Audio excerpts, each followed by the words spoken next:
Hello, good evening. Hello, good evening. Can you hear me? Hello.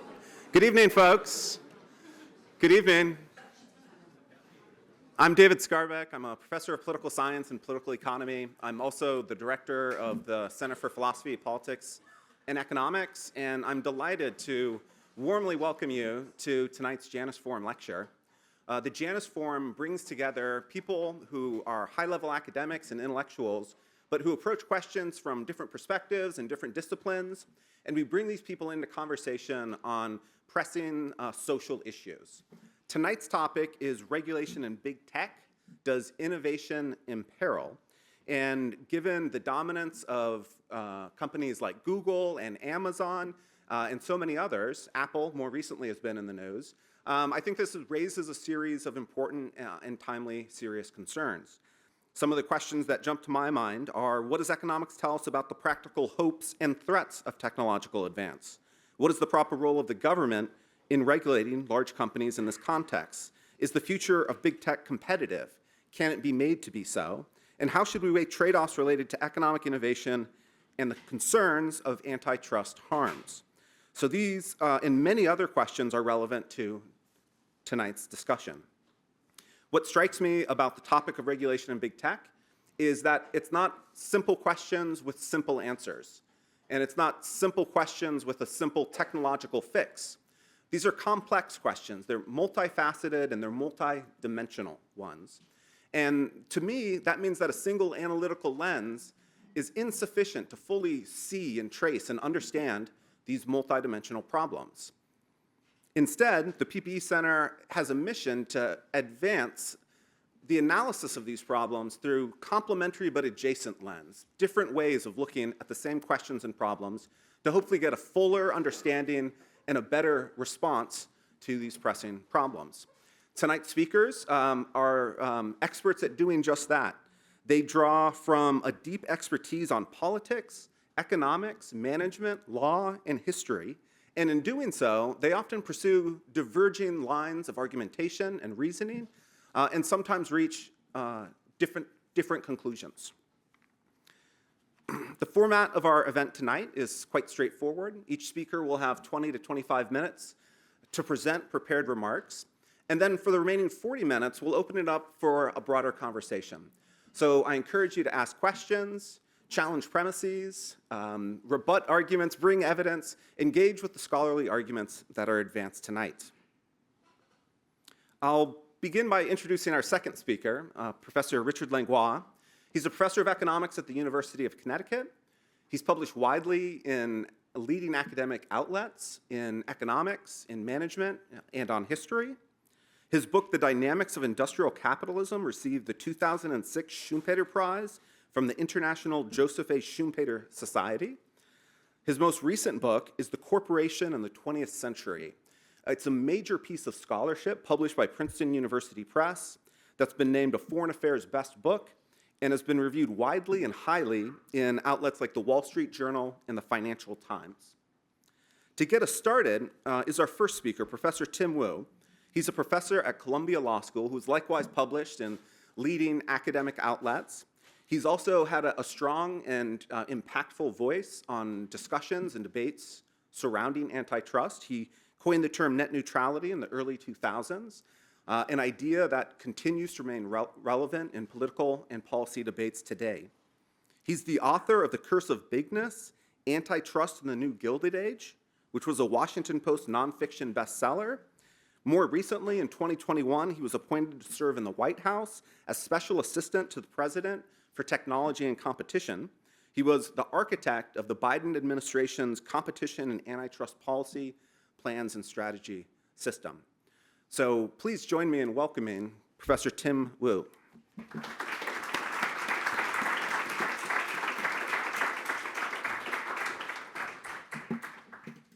Well, hi, it's a great pleasure to be here. I actually have never been to Brown University before for some, weird reason, and it is as beautiful as they say. So I am going to talk for about 20 minutes. I think the point of this is to kind of have more of a discussion than a lecture. And I want to give a sense of my approach and thinking about about big tech and government, and do that from a historic perspective as to what has worked before and what we should be doing now. I'm going to talk at the end of my talk about right now, but I'm going to begin the talk a little earlier on in the longer history of American tech and innovation policy. So that's the plan. So I want to preface this by saying that most of my thinking in this area, both in my academic work and also in my work in government, is driven by a few kind of presuppositions. One is that in the course of regulation of technology, it's kind of obvious and true, that because things change, you have to be exceedingly aware of your sort of cognitive limits in any given time. I think, as we'll see, this is particularly relevant to AI, that there is a sort of dynamic nature. I'm not saying that technology is always so changing that it can never be regulated, but it goes through periods where it is, in a sense, more plastic and then starts to sort of take a clearer form, and then more can be done about it. I mean, I think this is true with almost every technology you talk about. The second thing I'll say, sort of the presupposition, is very driven by the sense that all industries, and particularly tech industries, seem to go through these predictable cycles. So we heard the name Joseph Schumpeter earlier. I think Schumpeter had a very good grasp of this point. In every industry, you can sort of see them as being in three different phases. After a big sort of deck-clearing innovation, whether it's the invention of the telephone or the radio, the discovery of the internet or whatever, you tend to have these periods of openness and intense experimentation and lack of knowledge as to what is a good business model, what the structure of the industry will look like. If you look at the early days of the telephone and the radio, it's very much true. No one really, some people thought that the telephone might be useful for broadcast media. In fact, some countries had a system where you picked up the phone at 6 p.m. and you heard music. And you heard the news and so forth. Some people thought, and in some sense they were sort of guessing at the internet later on, but whatever. And so, radio for a long period was not used for broadcasting. That only happened 20 years into its history, or 30 years. Originally, ship-to-ship communication. Someone eventually realized, well, this might be a way to meet a large group of people and be entertaining. Radio's used for other things later on and so forth. So, there's these early periods, and I think they tend to last about 10, 20, as much 30 years, where people are really not clear as to what technology's models will be. Interesting experimental eras, you see them in all of them, often very culturally rich. You then reach these eras, second phase, where you start to see industry consolidation, and often leading to monopolization or oligopolization. This was very much true with the telephone after sort of period, early 20th century, where there were thousands of telephone companies. Ultimately, one rose above them all, the inventor, the Bell Telephone Company, AT&T, the great monopoly of U.S. telecom. It happened in radio with a few big companies and a few big networks like NBC and later CBS and RCA and a few other small companies.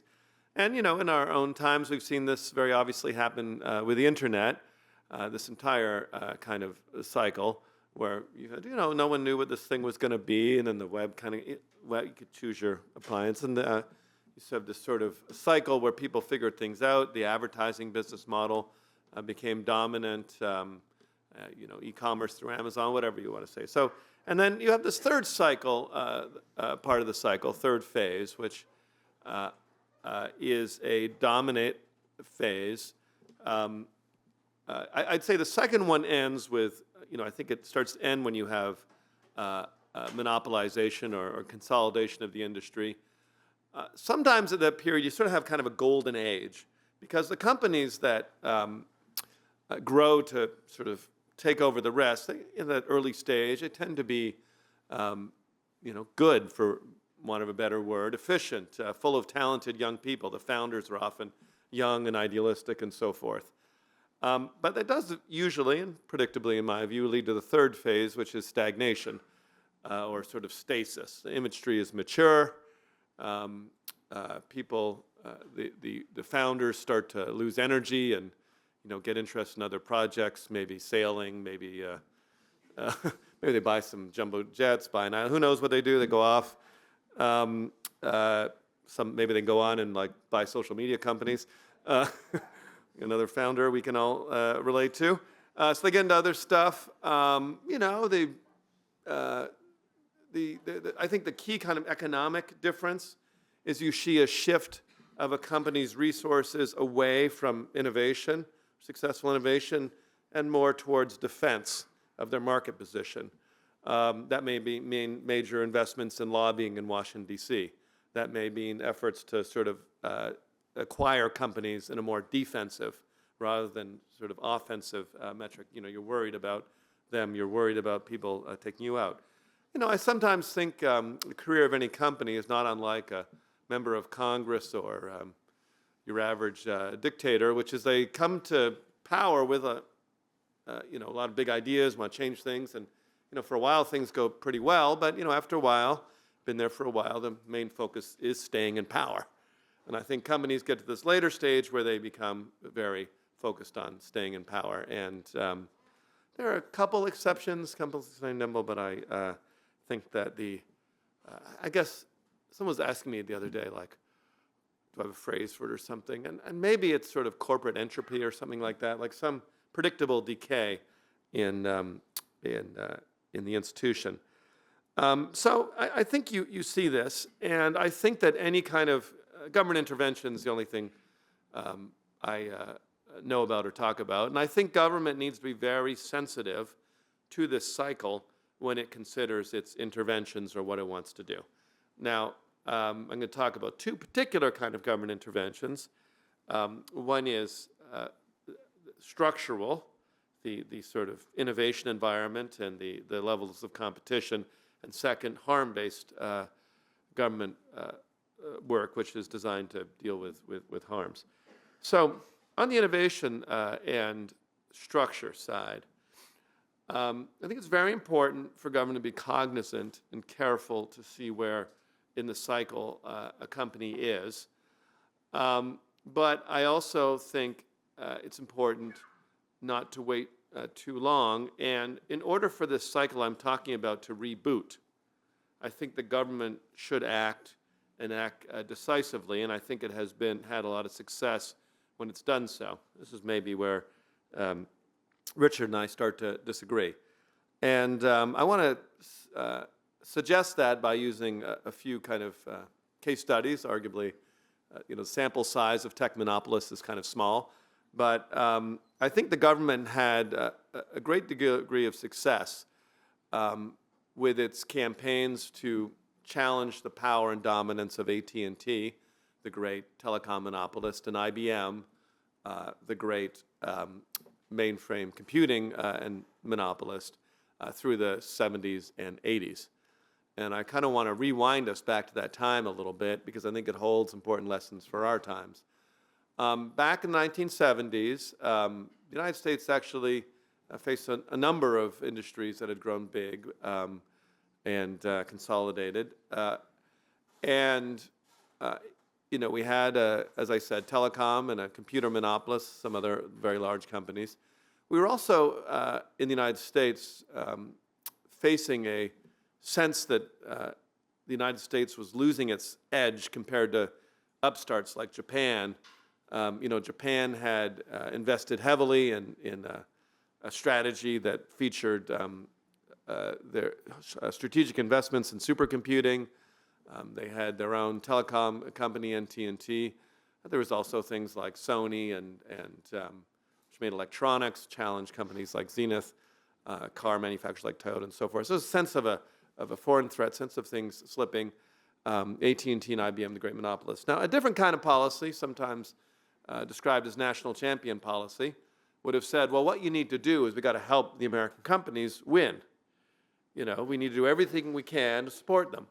And you hear this, some debates over big tech today. People say, look, we're in this competition with China, and whoever wins is going to own the future. So, we can't be trying to break up or challenging our companies like Google or Facebook or Apple. We need to help them out. They're our guys. Otherwise, the evil communists are going to rule the future. So it's not going to be too cool. And got to do something. So back in the 70s, what approach the United States take? We it actually varies by industry, but in computing and telecom, Justice Department of the United States, not only, and it's bipartisan, started the Nixon administration, not only did not help IBM, they tried to break it into small pieces, and same with AT&T, and they actually did break them up. And in my view, a lot of, along the way, it was, big messy effort, but a lot of stuff happened along the way that I think was pretty important. I don't know if it's computer scientists in this room or not, but one of the first things the Justice Department got out of IBM is it forced it to unbundle or start selling software separately and create an open platform for software. Well, I don't know how I don't think it's the only thing that led to there being an American software industry in the 70s, but it certainly helped that the main monopolist was slightly disabled from owning or occupying all of software. IBM, under the gun, was very cautious when it built the personal computer, once it faced a challenge from Apple. Apple had a lot of room to get a running start in the 70s.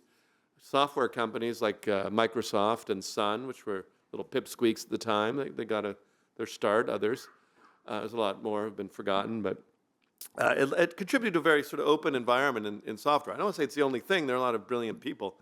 But IBM constantly with this policeman at the elbow saying if you do this, you're going to get in trouble. I think did a lot to foster the growth in the in the 70s and 80s of the independent computing industry, which itself then exploded into this very valuable industry, which still is a very important industry. So I think that was very successful. AT&T, and you can see it all through. I don't want to spend forever on the history, but maybe just one moment. I mean, historians have kind of wondered for a long time why IBM didn't just buy Microsoft in the early 80s, a little pipsqueak company with 5 people and, some pimply teenager with big glasses who was like a hipster before there were hipsters, I guess, but not cool hipster. And he, Bill Gates, and and it was kind of an interesting, I think, and the documents, the archives come out, and they were afraid of further antitrust action. And I once cornered Bill Gates himself at a party to do some firsthand research. And, I asked him a little bit about that, and he said, yeah, he was really surprised IBM didn't crush him. So he had something else to say later on. And then we did the AT&T, very similar story. Big breakup, more successful, and it provided the start for a lot of companies. This sort of whole thing called the mass internet. Not the only. I don't think the breakup was the only reason, but if you're a computer engineer, you'll know a little bit about this. These sort of standardized jacks all came out of this attack on AT&T. So I think that was important and successful. And then later in the 90s, Microsoft had become dominant.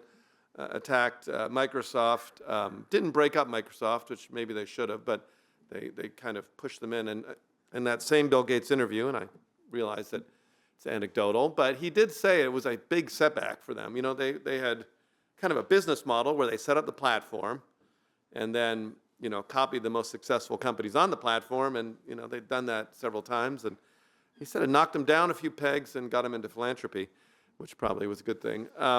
He said. I'd say that he said that. So I think it's very important, and I'll go to our present day now. I think we've come to the right time in big tech. I wouldn't have supported trying to break up these guys in 2010 or 2005, but I think that there's a lot of signs that say Google is kind of not easily displaceable in search. A lot of signs that Amazon's not particularly displaceable in e-commerce, a little more competition there. Facebook and sort of general social networking, since we let them buy Instagram and WhatsApp. And, I think the pace of innovation has slowed in those core companies. I know they invest a lot in AI, and I think that's a different thing, but it is striking that OpenAI, which is not one of those companies, came up with all that stuff, is still going there. And I think the time has come, and I think it's very important for big tech to feel the challenge, to have the sense they have a policeman at the elbow, the same way IBM and AT&T did, watching them. And, if they keep inventing, they want to, if Gemini turns out to be great, that's Google's AI, fine. But what we don't want is Google, which all these companies have unlimited money, is doing what they're doing, which is spending $20 billion a year to make sure their search engine is dominant, which is what they've been doing with Apple. So, that goes to say, I think it's very important to have a cyclical antitrust policy that lets companies grow, kind of leaves them alone, enjoys the golden age, but then makes sure they don't become these stagnant sort of wet blankets. And I think there is, when you look at other industries, good reason to think this, other industries, other countries, good reasons to think this is good policy.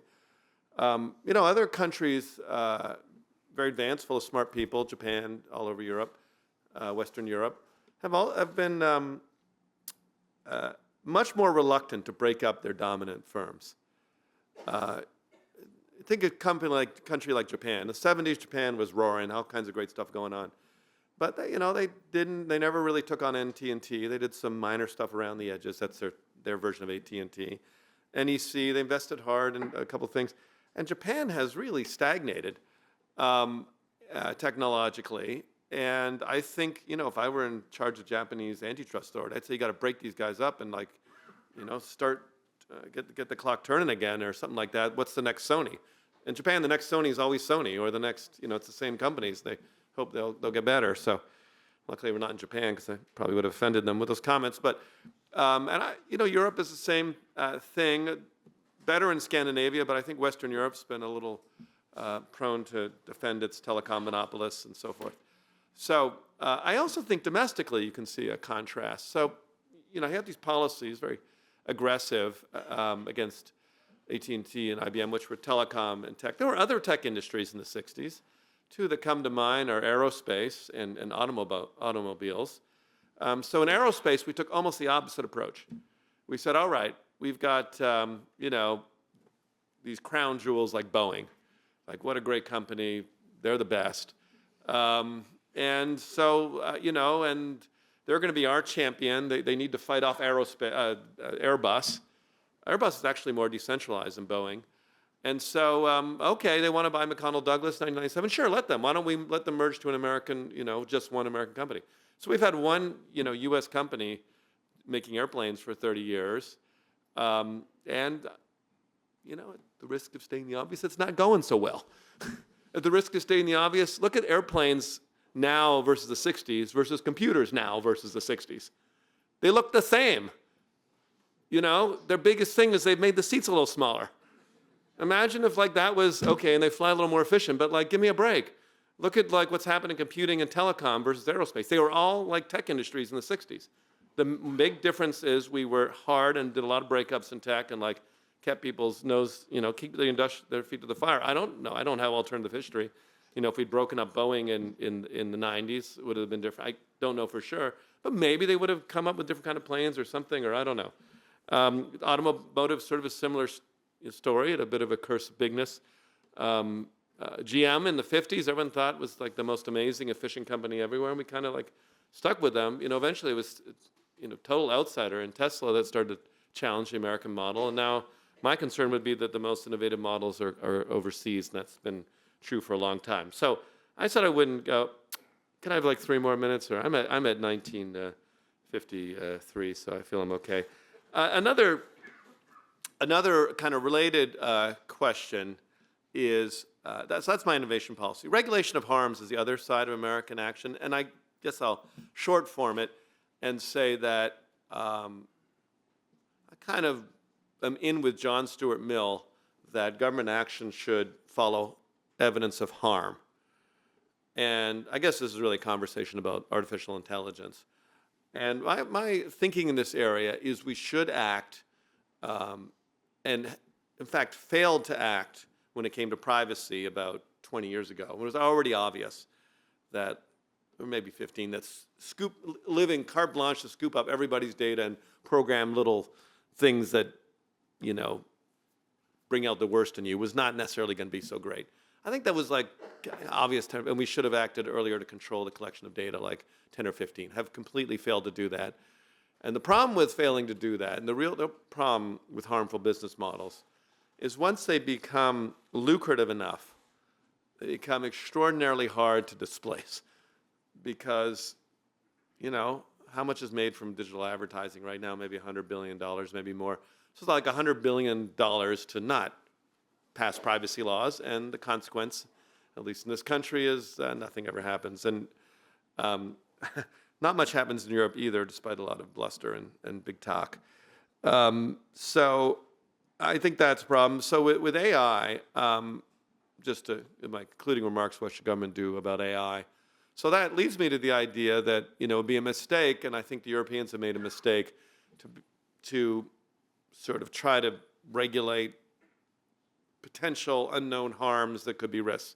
I think there's been way too much conversation about existential risk. Now, I'm a little wary of being the guy who says, don't worry about that, and then we get taken over by robots. But I don't think we've got the point where we're seeing the harms. But I think we're underdoing it with AI on stuff we see that is obviously harmful. Most of that is under the banner of human impersonation, or like allowing robots to fool people into thinking they're humans. Well, you know, whether that's the trauma on teenage girls from like fake porn stuff with their faces on it, or whether it's, which is not fully AI but still terrible, or, you know, just any number of the deep fakes or other kind of deceptions, or the sense that you don't know if you're dealing with a human or not. I'm a big proponent of Blade Runner laws, which would force AIs to tell you that they're not human, and also like put all their outputs slightly coded so you can always tell what's human and not human. So yeah, I'll end this by saying we need to fight for humanity. And that's a little bit of a side, but I'm at 23 minutes, so I think I'm all right. Thank you very much, and I look forward to the next commentary.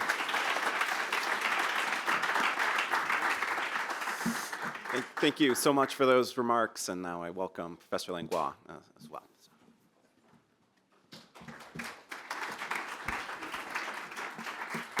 Well, thank you. I'm delighted to be here. I think my job is to disagree, since we're supposed to disagree. Tim didn't start off very well, making it easy for me to disagree. We didn't even disagree on what coat to wear, and even his early remarks, I think I could agree with. But I see the history rather differently. So let me start by talking about the history, and then I want to come back and sort of talk about what the implications are and how we think about how we should think about regulation. I think it certainly is true that we see in industries different phases.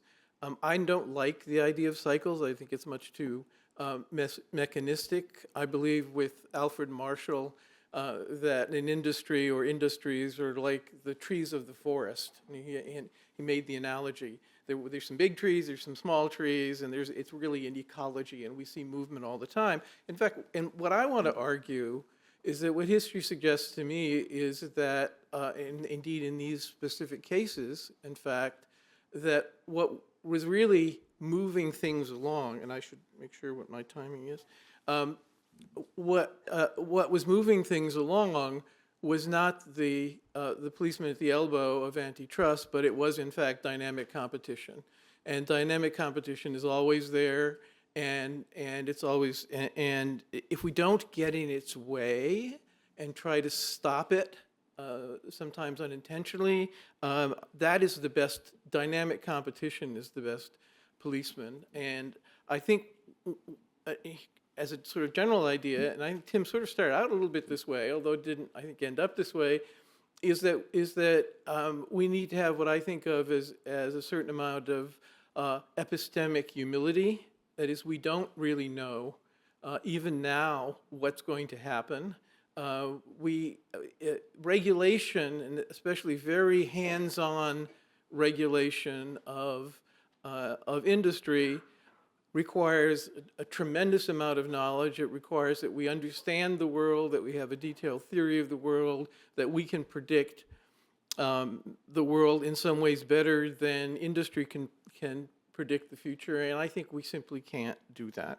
But let me talk about one side of this, which is, I think, the role of antitrust in spurring innovation. And I do appreciate the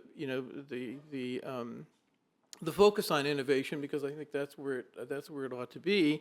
In fact, I do in the book, and I've actually written up just recently a paper on this, that a lot of these cases, indeed all of these cases, where it looks like antitrust was what pushed people to open up. In fact, if you look really closely at these cases, what you see is antitrust may have had, in some cases, maybe a little bit to do with it, but actually what was going on was already underway and probably would have happened anyway. The case of AT&T, for example, there's a couple of parts to that, right? One is the licensing of the transistor with the early consent decree.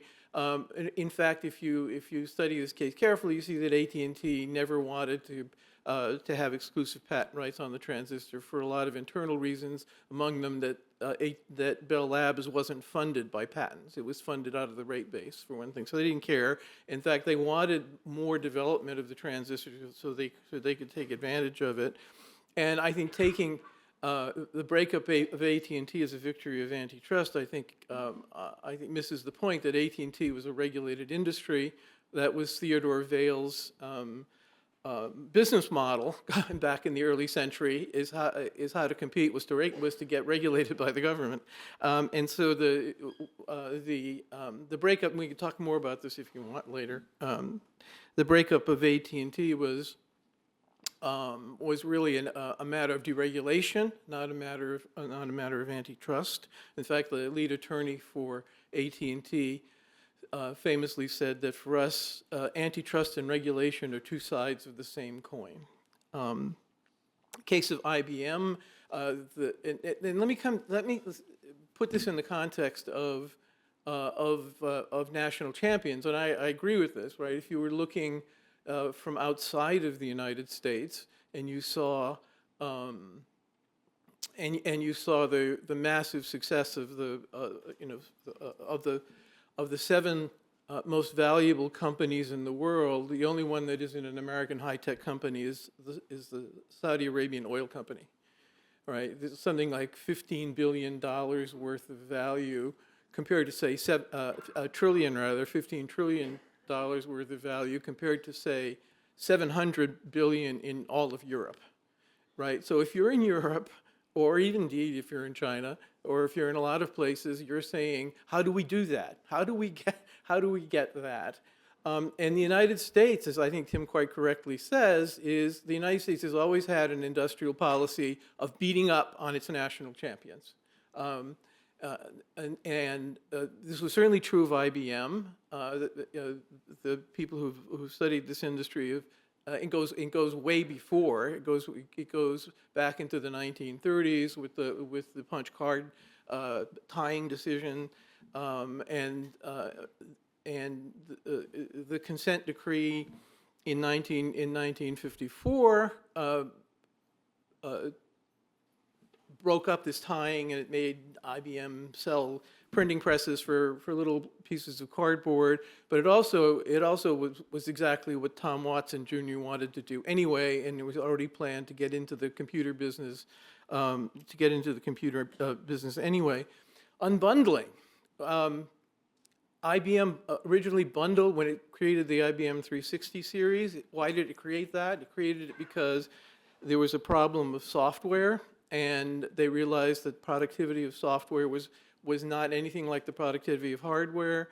And so they created the 360, but they realized that software was still, 360 was a modular system, right? It was the first great modular the first great modular computer system. But they realized that software was still extraordinarily expensive and it was unproductive to write software. They also knew, and Tim's quite right about this, they also knew that in those days, this was an era of extremely tough antitrust policy, sort of almost, if I dare say, mindless antitrust policy. The IBM lawyers knew very well that tying and bundling was going to be considered per se illegal, and so they told Tom Watson, you have to unbundle, but basically they wanted to do it anyway. And the reason they wanted to do it anyway is because because it was a modular system, companies had come in and they were making pieces of the system that were plug compatible with the IBM system, and they were free riding on IBM software because that IBM software would work on those systems as well. And in fact, what was slowing IBM down from unbundling was not that they didn't want to unbundle, but that there weren't the institutions yet in place for intellectual property rights and for software. And interestingly, in the days of unbundling, IBM believed, as it came to believe later on, in open source software. What unbundling led to was the move from open source software to proprietary software. And in fact, this proprietary model at IBM, not the antitrust case. So these are two memes that one hears all the time, right? It was only the antitrust case against IBM that prevented IBM from commandeering the personal computer industry. And it was only the antitrust case against Microsoft that prevented Microsoft from commandeering the internet. And I think both of those, and careful scholarship has suggested that both of those memes are wrong. In the case of IBM, first of all, it's very easy now to read history backwards, right? Because we know that personal computers really became important. In 1983, nobody thought that. You were kind of a crazy visionary if you thought personal computers were important. And IBM, IBM was especially disdainful of the personal computer. And why? So why didn't they buy IBM? I mean, why didn't they buy Microsoft? Why didn't they buy Intel? They actually did buy Intel. They bought a significant amount of stock in Intel because they wanted to keep them afloat for the chips they were selling for IBM's large computers. And what doomed the personal computer was IBM's internal business model, which was large computing, bringing the parts in-house. As you all know, I think the personal computer was created by a special unit that was run like a startup. And immediately, once that became successful, they pulled it back in-house into all the established divisions, and they wrote a new operating system that was, in order to make it more compatible with their other machines, that made it less compatible with everybody else's personal computer, and that was the cause of their failure. That's been well known. I mean, that's been well known for a long time that it was not the weakness of IBM that led it to fail in personal computers, but it was IBM's own perceived strengths that led it to fail in personal computers. And more recently, I think it's come to light that that was really the same case with Microsoft. When Microsoft, they went out there and they tried to destroy. They used the rents from their operating system to destroy Netscape Navigator. But in fact, Internet Explorer, which they created, posed the same kind of risks to their central business model, which was the operating system, the proprietary operating system, and Microsoft had become a purveyor of proprietary operating systems.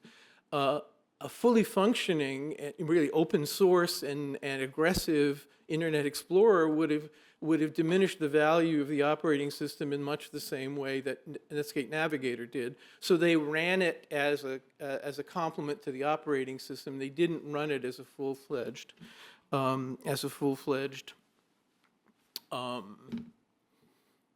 the kind of internet strategy that would later disrupt them, which came from Google. All right, and there's a similar story. We could talk about the operating systems for phones, but I want to make the more general point is I think, well,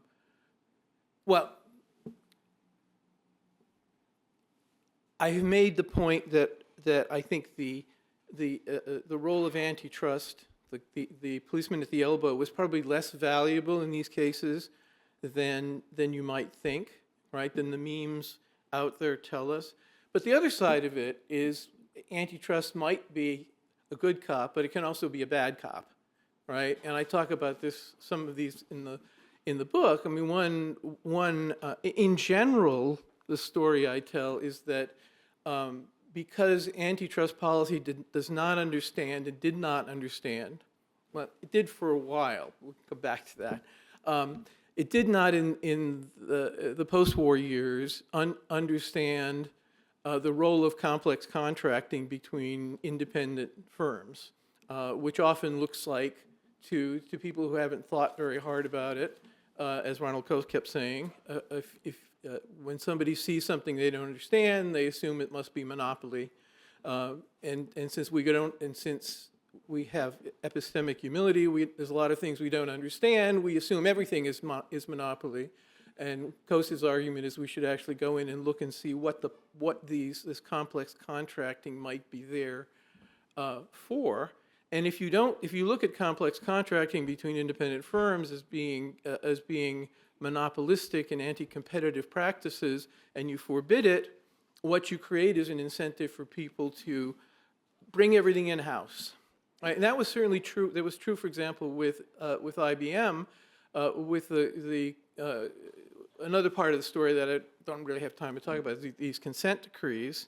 When Thomas Watson said okay to the consent decree, he knew that he wasn't really giving away his technology with this consent decree because he was going to integrate vertically and produce it all in-house, which they did in East Fishkill, New York, the largest producer of components in the world. My uncle used to work there, and you don't have to give away that technology because nobody's ever going to see it. And indeed, this kind of antitrust that goes after complex contracting between independent companies and forbids it creates an incentive for vertical integration. It creates an incentive to make, and it changes the rate and the direction of technological change. It creates an incentive to create technology that's much more proprietary, that's much more systemic. And so I guess I would just say we need to have this epistemic humility and not think that we can even predict cycles. That and I think we're going to see things that look very embedded right now aren't going to look so embedded in a few years, and AI may be that. AI is already, I think, disrupting.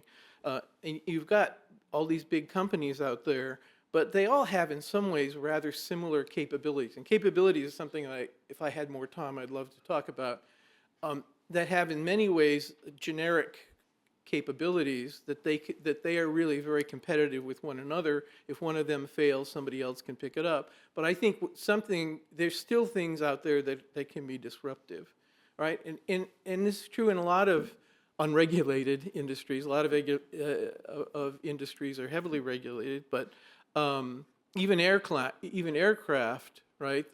It's true that planes look a lot like they did in the 60s and 70s, but there are companies now that are working on private supersonic commercial airliners, right? So and it's not regulation or antitrust that's forcing that to happen, right?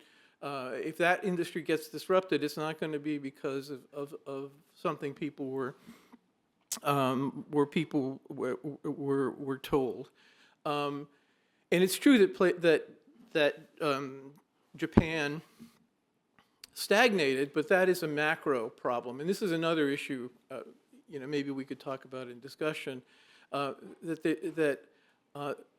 Certainly in the in the press and the blogosphere and so on, there's a lot of confusion between real phenomenon and monetary phenomenon. And so the idea that the reason there's inflation is because firms are raising prices is verges on the mendacious, right? High prices do not cause inflation. Inflation causes high prices, right? And that was Japan's problem too, although their problem was deflation, not inflation. And so it wasn't a failure to regulate or break up or not break up their companies that messed Japan up. It was their monetary policy and the collapse of the which was also a monetary phenomenon, the collapse of the real estate industry in Japan. And so I think we should be, I mean, this is rhetoric that's been going on for a long time. Is it, now, and this has happened a lot in the past, now we're blaming firms for inflation. During the New Deal, they were blamed for recessions, right? So the argument was these firms are getting together and they're colluding and they're reducing their output. Right, and that's why we're having the recession. In fact, it was a monetary phenomenon, like all recessions are. So the idea that we're smart enough, we're clever enough to know how to manipulate all of these things, and that when we do that, it's really going to be important, I think, is something we should really think hard about. We should have epistemic humility, not epistemic hubris, and we should have a much clearer vision of what really moves things in the system. Thank you. Thank you.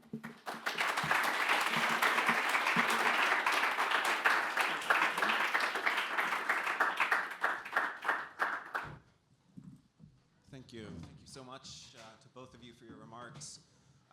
I'll just start off with a question, which is that I sort of hear two narratives about how to perceive this issue. The first is that we need the policeman at the elbow to keep people in check. The other is that the dynamic competition, perhaps an unnamed entrepreneur, can keep large companies in check today. And it strikes me that the concern we should have is the errors, and type 1 errors and type 2 errors. Errors where we apply regulation when it's not needed, and when we don't apply it when it is needed. And it strikes me that these two checks, these two types of policemen, need information about when the regulation should be applied and how, and they need some incentive to get that information and to use it in the way that gets to the right decision. So I wonder if we could just, if that's a fair enough characterization, if you could just sort of each speak a bit about why we think the information and incentives are better in one police person's hand than in the other. Maybe Professor Wu. Yeah, I'll go first. Thanks. I appreciate. I enjoyed your remarks there. I think this is going to be a productive conversation. So I want to start by kind of clarifying the sense that there's two views here. I think our difference lies in emphasis in some. Well, we'll see. But I want to make it clear that I'm not suggesting that markets have no self-correcting tendencies. Maybe I'll put it that way. I'm not suggesting that it's, that the motive, the only motive force for a disruption of monopoly is antitrust. I think that sometimes, and in some industries, you do see a sort of pure disruption of an existing monopolist by a newcomer. Maybe a good example is Western Union by Bell Telephone, although it did have government help in the form of a patent to help that happen. But what I don't believe, and I think this is an important point, is that you can assume or have faith that it sort of happens automatically. It might be a little complicated. And I think that some monopolists, historically, and often with the aid of government, manage to insulate themselves so thoroughly from competition that, a faith that dynamic competition, I think that was the word you used, will disrupt them, I think is, I agree you should have epistemic humility, but at some point it should not be an excuse for inaction. And it's the challenge of sort of Joseph Schumpeter's theory in some way. I think it's some level, if a government, particularly if a firm has recruited government to protect it, or if it has just created enough barriers to entry that nobody can, it becomes folly to rely on natural forces, right? So I'm not saying the natural forces are zero, but I'm saying that the assumption that they'll always rise, maybe in the long run, but in the long run we're all dead, as the famous saying goes. So I think that's an important clarification. Sorry, I went all along. It's kind of a complicated point. Yeah. Sure. I mean, what I'm arguing against is the view that we should assume the opposite, right? And in fact, I see that in what's going on in antitrust now is not a careful balancing or thinking about whether forces are working or not, but an assumption that whenever we see something, it's bad.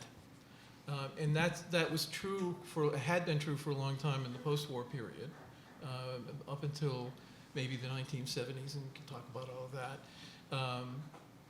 But starting in the 1970s, there was a kind of a bipartisan consensus about what antitrust was about. I mean, I have some problems with that, and I'm delighted to talk about that too, because as you see, I think of competition as more of a dynamic phenomenon, not about counting the number of people, the number of firms, which is what you're taught in economics. I think that's there might even be problems with this bipartisan consensus, but as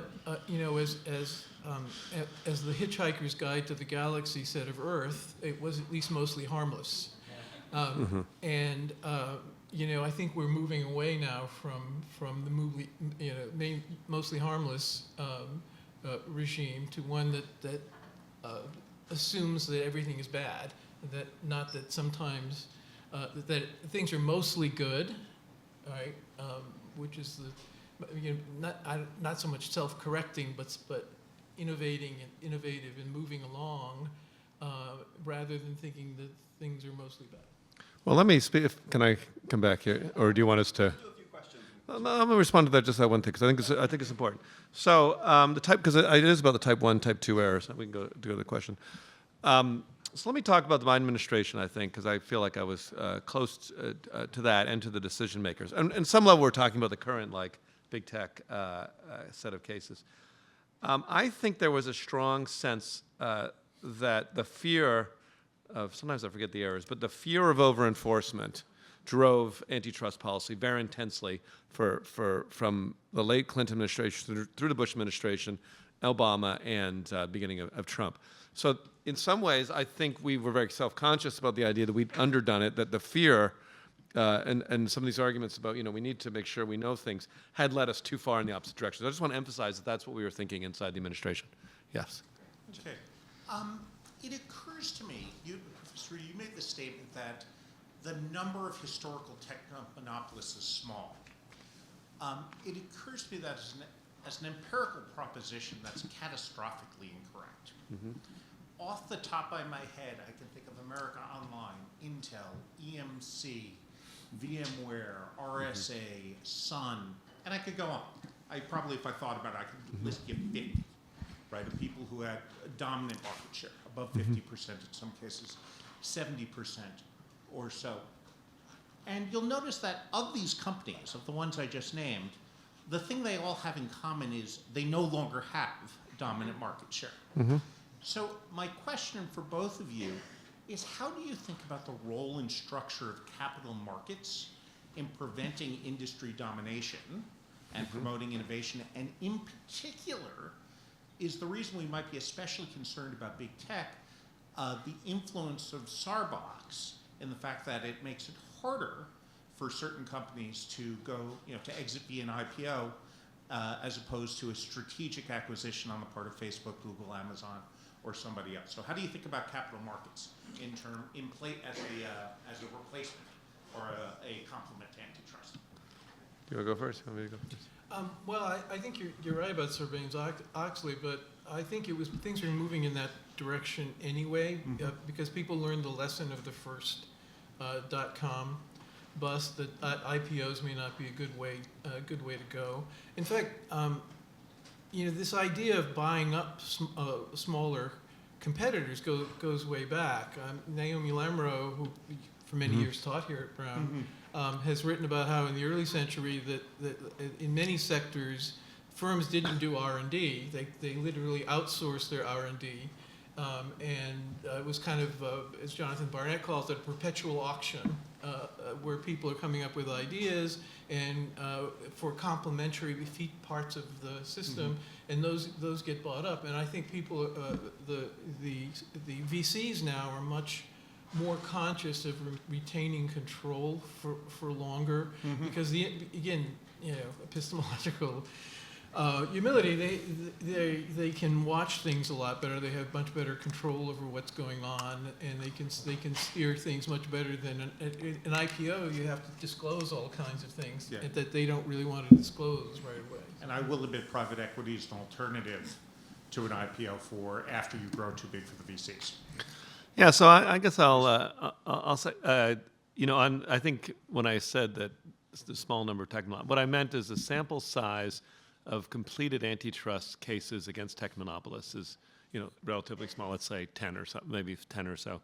So I was just trying to say it's not a scientific study of the thing, but capital markets are extraordinarily important as a complement. In fact, in government, I think we're always, when government is doing what it should be doing, thinking about are we creating opportunities to open up these markets so you'll see a lot more investment? Are we doing things like we did, with like say the initial internet investment, or as we did with the AT&T breakup, or the kind of policies that sort of support a broad line series of opportunities? And I think that if you look at the tech industries that attract more investment, they tend to be the ones where you've had a lot more intervention. I mean, I don't see a lot of investment. Maybe I was wrong. You were saying there's new investment in aerospace, but I feel like there's less investment in, like, say, startup competitors to Boeing right now, or have been for the last 20 years versus the tech industry. I feel the areas where we have been active in trying to keep the markets open and vibrant, you see a lot more VC investment. I think that's been successful policy. And I think where you do have a dominant monopolist, I think one advantage is you have this buy-up.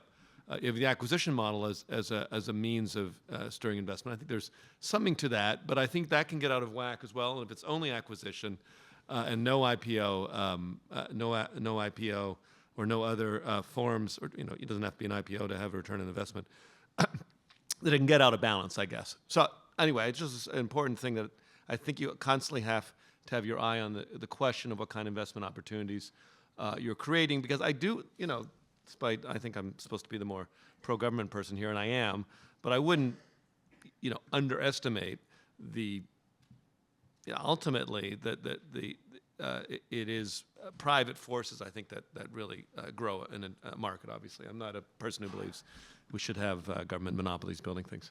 And would you accept it's possible? I promise my last add-on question. Would you accept it's possible that the lack of the relatively less dynamic capital markets in Japan was as important, if not much more important, than antitrust policy in terms of the lack of innovation in Japan since 1970? I don't think anyone in this room is. If you're an expert on Japan, I'd take that. I don't think we can make that kind of conclusion. I think Japan has allowed, is dominated by too few large, old, stagnant companies, and they have not been active enough. They have a lot of other problems in the economy too. I don't think we can say like that's the one and this is the one, but it is a pronounced problem with them. They have had no kind of efforts to adjust the structure of that economy. Yeah. Great, thank you. Hi, thank you so much, both of you, for coming. I'm a senior at Brown. I read a lot about tech. I've followed both of your work for a little while. Sort of a different tack. I feel like a lot of what I've heard recently is actually like sort of defense of monopoly. Professor Wu, you were talking about like Bell Labs, and it strikes me that I think a lot of people would argue that the destruction of Bell Labs' monopoly was also sort of like responsible for the demise of a lot of like Bell Labs as a research culture. So I'm curious what you think sort of about some of the argument that there's benefits to monopoly. And sort of relatedly, I think we were talking about capital markets and about venture capital specifically. I think that there's a lot of discussion about like monopoly as really desirable, or that investors only want to fund companies in which there feasibly will be monopoly, the whole sort of, competition is for losers thing. Yeah. Curious what you think about that, or about how to sort of bring antitrust into harmony with investing in R&D, I guess, generally. Yeah, well, I obviously don't agree with the competition for losers thing. I think so. I did. I think that Bell Labs was an extraordinary research institute that invented an amazing number of technologies. It had the ability to essentially tax the American public to do it. So, I see it like not dissimilar to many other very impressive publicly funded research institutes like Caltech, MIT, Brown University, Columbia University, so, which are subsidized in different ways, but also funded heavily by U.S. government, Chicago, whatever you want to say. So I just don't think allowing monopoly is a great way to fund research institutes. I think you can do that, but why not just do it? What's the whole rigor? I mean, no one says MIT is so amazing, and that's why we need to have a monopoly on telephones or whatever else. You know what I mean? I don't see the connect. It's just a funding mechanism. Monopolies are interesting. They sometimes do spend money on. There's another conversation about public finance and the model of having, allowing monopolies to last so long that you have very wealthy people invest in things. I'd say it's sometimes good, but then sometimes you have people who just randomly buy social media networks because they want to I don't know what they want to do. It kind of seems to me, I wouldn't say the NIH is perfect in its investments, but I feel it's better than Elon Musk. So that's my thinking about public finance. Is competition for losers? I think monopoly looks good for a short term.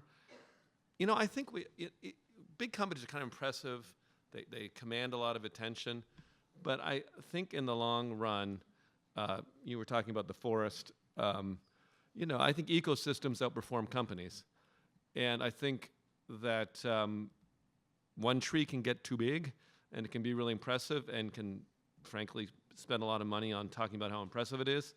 But when those things fall, they fall hard. And I know this is, we're all talking anecdotes, but that's my instinct for government policy. I think we've done better as a country in the periods where we've had ecosystems, not companies. Great. Thank you. Thank you both for speaking today. I just had two quick questions. First, I was wondering how you defined a monopoly and whether the current situation constitutes a monopoly. Because to me, it seems that there are, probably more companies in tech that I can count on my fingers. And I don't know if I would traditionally call that a monopoly, or if this industry is, drastically different than, the packaged food industry where we have companies like Nabisco or General Mills. So why should we put our, foot on this industry, whereas, big chicken or big milk or something else doesn't really warrant that? And second, I was wondering how we measure innovation. And I was sort of tipped off by this question because of something that Tim said about computers, which is that they look the same basically now and since 1960. I think it was airplanes. Well, okay. I think computers look a little different. Okay. my bad. Well, I guess the question still stands, but I feel like there is maybe a lot more innovation than we can perceive, whether it's airplanes or whether it's tech. Yeah, I mean, I guess I feel like I don't want to hog the. Yeah. No, I think that's right. There's a lot that we don't see, and I think this is part of the epistemic problem, right? We glorify innovation when it's visible to us, right? So if we see somebody inventing a new thing that didn't exist before, like an iPhone or a personal computer, we say, hey, that's neat. That must be innovation. But we don't see all of the subtle improvements of things that we've seen for a long time, and that an airplane now is not the same as an airplane years ago, and cars today are not the same as cars. And so there's a lot of subtle things that may go on, and not all innovation is or should be disruptive, right? It's like Thomas Kuhn's idea about the advancement of science. You want disruptions, but then you want to take advantage of the framework that you have created with that disruption. You want to exploit as well as to explore, and there's always a trade-off between exploiting and exploring. I'd forgotten the first thing. Your definition of a monopoly. Oh, right. Yeah, definition of monopoly. No, it's a good question. It's one that if you're really interested, take my antitrust class because it's a big question. So there's a kind of casual way of talking about monopoly, where you're just talking about sort of a dominant firm, and then this technical, legal definition of monopoly, or which relies on the economic definition, which is the power to raise prices above way far above marginal cost, at some sort of level. Hard to measure, usually short-formed by 70% of or greater control of a well-defined market. If you look carefully at the complaints against Amazon, it's against Facebook, Google, Apple, and the other big tech companies, you'll see that they are not just naming the companies, but they attempt to identify markets and explain. So if I sort of recommend that as a thing, if you want to understand what the government is thinking, it's kind of a term of art. Are we harder on tech than chicken? Actually, I am much harder on chicken. I think the chicken industry is actually much worse than the tech industry. And when I was in government, we did everything we could to try to challenge tech industry. There's been enormous consolidation in meat processing. And, tech guys can be kind of annoying, but the meat processing industry is evil. There's nothing to be said for them. They raise prices for consumers. They don't be in the middle. They don't particularly pay a lot of money to the farmers who raise them. They encourage conditions of cruelty to chickens that I think that we will look back at 100 years and be ashamed and think of it like how did we let that happen? So I think they're worse. I mean, and the market and the chicken. I could go on about chicken for a long time. So I just I am not overly me personally, and I don't think our antitrust crew is talking about the Biden administration is obsessed. Tech gets the most coverage. Yeah. They're sexy companies. People don't read articles about chicken for some reason. They eat chicken. Maybe they feel guilty about it. Sorry, I'm going on a little bit. That's great. Yes, but it is not restricted to tech, our campaign. Thank you. Yeah. That's great. Thank you. And do next question on this side as well. Hi, my name's Rachel. I'm a graduate student here. It's for a taller person than me. Thank you both so much for coming. I was really interested, Professor Wu, in what you said about kind of digital privacy. I totally agree. I think it's a shame that we did not do anything about that, and it does kind of feel like it's too late. But I also thought kind of what you were saying about Blade Runner laws, and particularly the idea about encoding AI output in a certain way was really interesting. And there do seem to be a lot of things that we could do if we decided we wanted to do. So on the off chance that it did become politically possible, I guess to do something on digital privacy, sort of what would you want to see in terms of legislation or regulation that would actually be useful? Is ECPA sort of the model, a European style thing? Or I guess if we could do something on digital privacy, what? Yeah, what would I do on digital privacy? Yeah, I wasted 6 months of my life trying to get a privacy law passed, and so I've thoughts about this. Well, I should have known all. Well, no, I shouldn't be that cynical. No, I think that the key thing in privacy, in my view, is going beyond the idea that you can let unlimited amount of data be collected and then sort of deal with that later. I think you have to deal with the with the problem of data collection in the first place, and so I would have I think we've had just doing the whole privacy thing. We've had a model which I think has failed based on consent, which I think no one. Even if people in this room read the fine print, they don't actually change their behavior based on it. You know what I mean? And most people don't read it anyways and click through things. And if all government does is make you click on more boxes, we have failed. That does no meaning for anyone, doesn't protect you on anything. And the idea that it's consent is just false. I mean, it's not actually consent. It's that, if let's say you're on social media and you're a teenager, it's because you want to see your friends. It's not, and so I think that has failed. And I think and I understand why, 20 years ago is different, but 20 years into it, and the harms are mounting, and the power it creates is significant. So I think it is very important to get at the issue of excessive collection of data, and also to have particular approaches for different types of data. We have approach that all data is sort of the same, but there's a lot of difference between, well, for example, data you need to collect from someone to do a transaction, and things like, private information like Social Security, location information. We have this bad habit of teaching all data as if it's the same. So I have a lot, maybe more I could tell you more about it, but I think we need certain things that are very heavily restricted, they're very sensitive forms of data to individuals, like their people's images and as I said, sensitive data. And I think we need limits. And basically, to sort of sum it up, and you know who agrees with me on this, which I was surprised in government, is how much the national security people are worried about lack of privacy laws, because it creates this huge hole for any country who wants to spy on America. They just buy it from data collectors, and you can basically find out anything you want about anyone. So it's a security issue as well.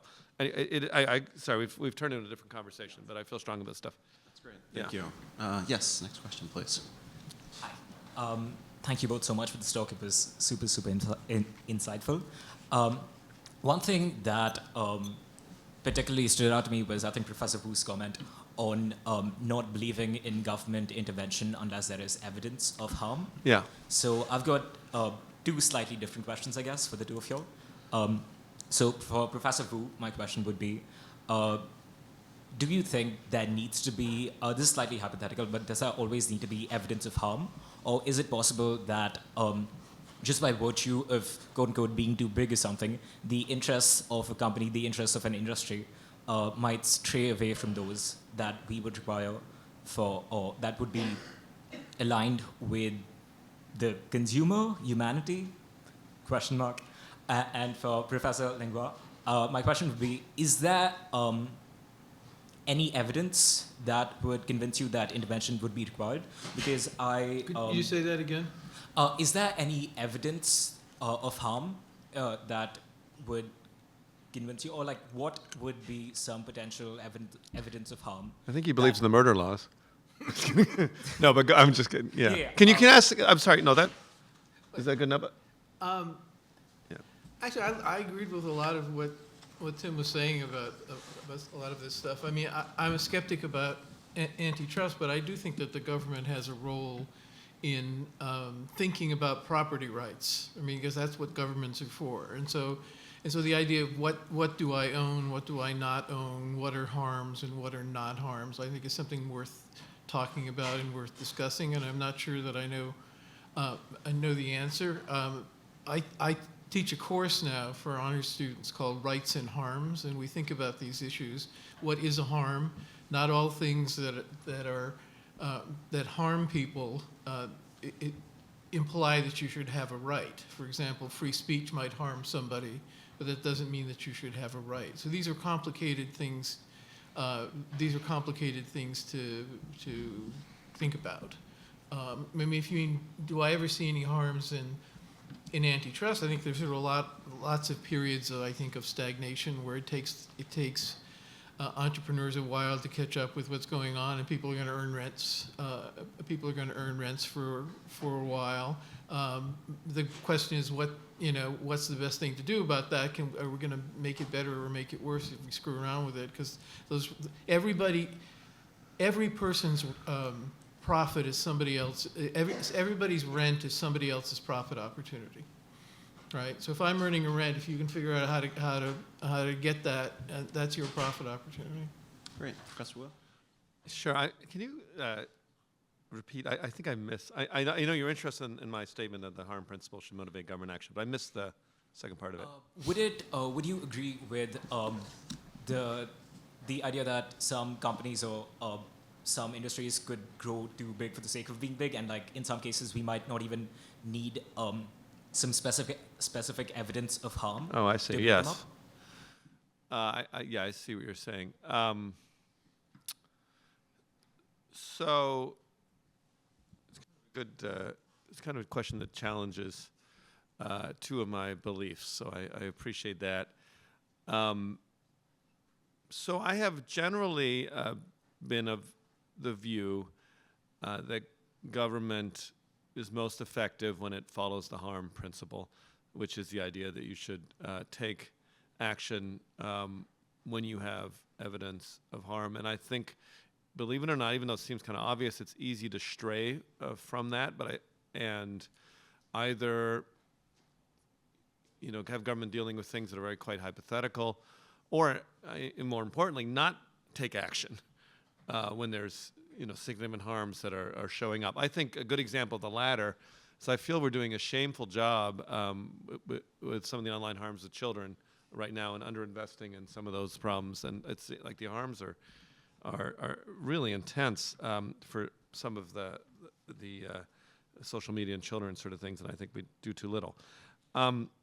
But do I ever think there's a way of talking about this in the antitrust world, which is sometimes called no-fault monopolization, which is there ever such a thing as a company that's too big that they should, even if they're fully gentlemanly, nice, spend a lot of money on philanthropy, like it's just too powerful. It's really a constitutional question, because one of the underlying ideas of this country is that we don't tolerate unaccountable power, even if we think they're going to be nice. Like George Washington was a good guy. Everyone thought he was pretty good, but they're like, maybe 2 terms, we got to end it after 2 terms. And I think that's been sort of baked into the American thinking, and I think there's an important principle in that. So I do also agree with the principle of no unaccountable power. I think private power is no joke.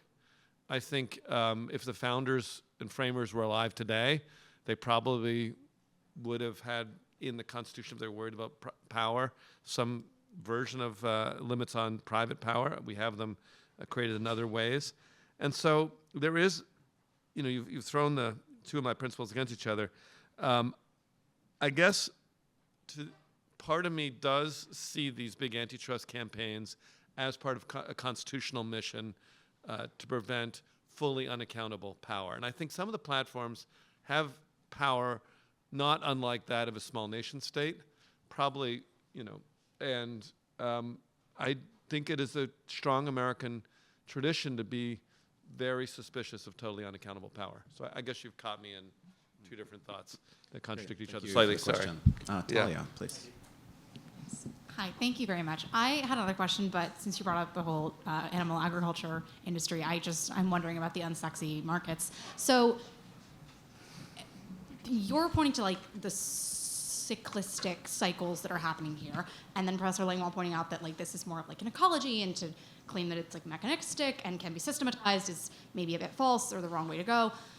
What about the industries that are subsidized by the government heavily, that we are perhaps more beholden to than tech, which is sexier when everyone's like, oh, Amazon and AT&T, but what about like taking away people's food source, right? We started subsidizing like animal agriculture post World War II, and to my knowledge have not backed down. So yeah, what's going on with the unsexy industries, and does your argument differ then? My argument doesn't, I spend a lot of time, let's see, how do I put this? No, my argument doesn't differ that much. I genuinely believe that the whole economy is better when, I'm a believer to some degree that small is beautiful, and that that we have allowed the entire economy to become too concentrated and allowed too much harm to accumulate. And I think meat processing is kind of an extraordinary example. I think we've allowed, I think many parts of healthcare in the United States are extremely unhealthy industries that have consolidated and reached levels of unaccountability to their employees that are and to patients that are terrible. So I don't know, you name it. I feel it's like a sort of hard to talk about every single industry in the entire in telecom. I think we have allowed too much unbridled pricing power over consumers for essentials like internet. So yes, I am. I don't discriminate. I am suspicious of power in all forms. How's that? And I don't like its abuse of ordinary citizens. I don't know if that helps you or not. No, that's great. Thank you. We're running up on time pretty soon, so I'm going to suggest that we just take the last two questions together, and then you two can respond as desired and make any last few remarks that you'd like to. So, Ryan, would you like to go first? Sure, yeah. All right. Yeah. Thank you so much. Yeah, my question. Some of these things have come up already, but the question was about what's so bad about a monopoly anyway, and these sort of notions of harm. And a couple things have come up. So one was about prices being high, the sort of consumer welfare thing that got brought up with the chickens. But that doesn't seem like that applies across the board. Like the price of Instagram has stayed the same for me, at zero, like for me. And the other thing that's been talked about a lot is this worry about stagnation and like a lack of innovation. It's not clear to me that that's always a bad thing. It maybe depends on the sector, or whether it depends on the sector seems to not be totally value neutral. So like the firearm industry, like I'm totally fine for there to be stagnation there, or maybe think it would have been better to have innovation stall out at muskets or something, The tobacco industry, like I'm totally fine for them not to be optimized, like to innovate on better addictive products. So, like things where, I think the sector's producing things that are harmful. I'm not super worried about there being stagnation there. And then I think like social media, there's all, as you mentioned, there's all this evidence that like it's really harmful. It's harmful to children and to teenagers and teenage girls in particular. So is the main worry here a lack of innovation? In which case is that always a big deal, or what is like kind of the normative standard? Like what is the thing that's supposed to be so bad about? You want me to get deep into? Sorry, go ahead. Take the last, Yeah, sure. last question, please. Yeah, I was just going to ask also about like different notions of acquisition. Like you guys were talking about M&A, but it seems like a lot of, particularly in AI, like there's sort of strategic investment, or like there was this thing with Inflection last week where like they poached a bunch of people, but they didn't actually acquire the company, or like Amazon and Anthropic. Like I'm curious how you guys are all sort of thinking about like strategic investment or power when it comes in sort of less obvious forms, or what enforcement might look like there. We have 3.5 minutes left, so 90 seconds each. Professor Langlois, would you like to make any final remarks? Monopolies can be good if they're if they are an inefficiency that's fighting against some other inefficiency. So, for example, I always find it amusing that the government is out to crush the drug cartels. But of course, what are drug cartels? They want to raise price and reduce output, right? So why do we really want to crush the drug cartels? So yeah. I don't know if the drug cartels will be my hill I die on, but let's see. No, so I think I don't know if I'm quite where Justice Harlan was, who said that monopoly is an evil akin. Once we'd conquered slavery, that monopoly was the next evil that the American country was facing. But there is a long history of hatred, of distrust of monopoly in the United States, which probably starts with the original Tea Party. And if you go, I spent a lot of time thinking about it. What is the case against monopoly? Why do many people hate monopoly? I think it's for a number of reasons, but I think the deepest and most powerful reason is a question of power. And is this problem of unaccountable power? I mean, the economic and definition of a monopoly is that it is unaccountable, or lacks. It cannot be restrained by competitors or by consumers. So, in a sense, it by its definition exists in this position with the individual, where it is of such a greater power over that individual. And we kind of lump in here enormous businesses, such as to render the sense, such as to be a threat to democracy and the idea that individuals and citizens rule this country. So my, deepest level of opposition to monopoly, I think is more political than it is economic, in the sense that I think we need to rule. I think that monopolies companies can themselves start to think that they want to be in charge, in a sense, and they gain their own identity. And I think for us to be in charge of this country requires kind of a constant sort of oversight or sense of monopoly.